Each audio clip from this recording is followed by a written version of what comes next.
में करे ना कोय, जो सुख में सिमरन करे तो दुख काहे को होए। महाराज जी, हम ऐसा क्या करें जिससे सुख के समय भी श्री जी का अनन्य और निरंतर सिमरन चलता रहे। देखो, अभ्यास में ये सामर्थ्य है। जब हम स्वस्थ होते हैं तो हमें विषय भोग सुहाते हैं, भजन अच्छा नहीं लगता। और जब दुख होते हैं तो उसकी पीड़ा से मन व्यथित रहता है, दुख का चिंतन करता है, तो भजन नहीं होता। न सुख में भजन होता है, न दुख में भजन होता है। भजन करने से भजन होता है। यदि हम हर परिस्थिति में भजन का अभ्यास करें तो चाहे सुख की परिस्थिति हो, चाहे दुख की परिस्थिति हो, भगवान का सुमिरन निरंतर चलने लगेगा।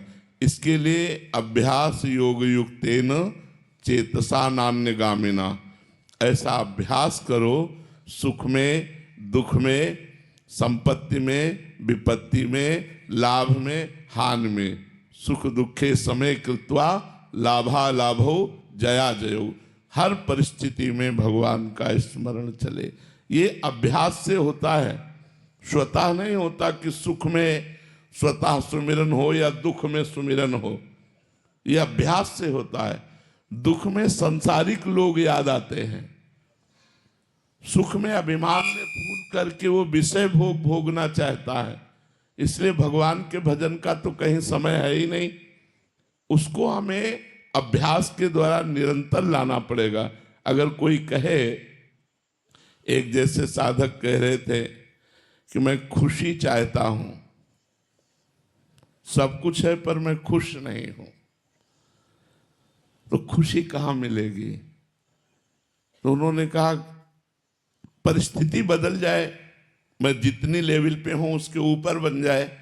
तुम कहा उतने आप जितना सोच रहे हैं तो भगवान की सृष्टि में वैसे भी लोग हैं और हम वैसे भी लोगों से मिलते हैं, हमको वो भी खुश नहीं आए समझ में।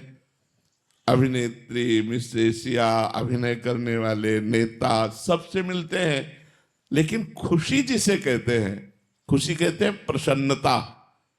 प्रसन्नता ब्रह्मभूता प्रसन्नात्मा, न सोचती न कांक्षती। जो भगवान से जुड़ा हुआ है, जो भगवान का कृपा प्रसाद प्राप्त कर रहा है, वही खुश हो सकता है, वही प्रसन्न हो सकता है। भगवान से विमुख होने पर अरबों रुपया, सुंदरी स्त्री, हर प्रकार की भोग सामग्री, मान प्रतिष्ठा, ये आपको खुश नहीं कर सकती, ये आपको सुखी नहीं कर सकती। चाहे जितना वैभव कमा लो, आप चिंता, शोक, भय, इससे ग्रस्त रहेंगे। तो हम जिसे सुख समझते हैं वो सुख नहीं, सुख की छाया है। जैसे छाया पकड़ में नहीं आती, ऐसे सुख पकड़ में नहीं आता। ये हमारे प्रभु गिरधर की माया है। अगर सुख पकड़ना है तो भगवान का नाम जप करो। नाम जप ऐसा अभ्यास में सब परिस्थिति में हमारा नाम न छूटे, तब बात बनेगी। तो हमारा दुख दुख ही नहीं होगा। जब नाम जप करेंगे तो दुख दुख ही नहीं होगा, दुख सुख प्रदान करेगा। आप सच्ची मानिए, इसीलिए हम अपना उदाहरण देते हैं। भारी कष्ट में भी एक अंदर आनंद रहता है, एक खुशी रहती है। मरने की बात भी सोचने पर एक खुशी रहती है कि मरूंगा तो अपनी श्री जी से मिलूंगा। अब मुझे कोई नहीं रोक सकता, श्री जी से मिलने से कोई नहीं रोक सकता। कोई माया की ऐसी ताकत नहीं कि श्री जी से मिलने से रोक दे, नहीं।